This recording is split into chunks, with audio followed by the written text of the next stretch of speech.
સનાતન સત્ય છે, પણ કોઈ અંધશ્રદ્ધામાં બહુ ના ડૂબી જતા. કોઈ દાડો કોઈ દેવી દેવતા કોઈનું ખરાબ કરતો જ નહીં.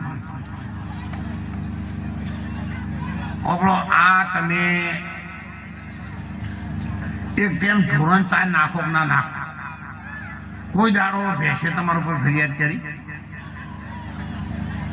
કોહડો બધાને એકલો આ મોણસ જ નડે. પહેલાના જમાનામાં બાફેલો ગારના કપાસા કોણ ખાતું? ગાયો અને ભેંસો ને. અત્યારે ભગવાનના માતાજીની દયાથી આ કપાસાનું તેલ કોણ ખાય છે? આ તો ભેંસાની ચિંતા થવા માંડી કે આ તો અમારો કોણ ખાઈ ગયો.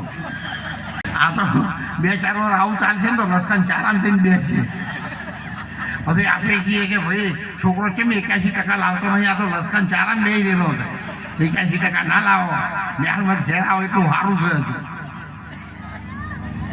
જો અમે ભણવા જતા હતા, અમારા મા બાપને ખબર નથી કે અમે શું ભણીએ છીએ. અને તારે ભણવા છોકરું જતું એને 3 જણો તો દોરીને હાલમાં મેળવો જેમ ઓથળો હોય. અને તમે રાતે એના પાસે જાઓ ને તો પેપર વિજ્ઞાનનું હોય ને ગણિત લખતો હોય.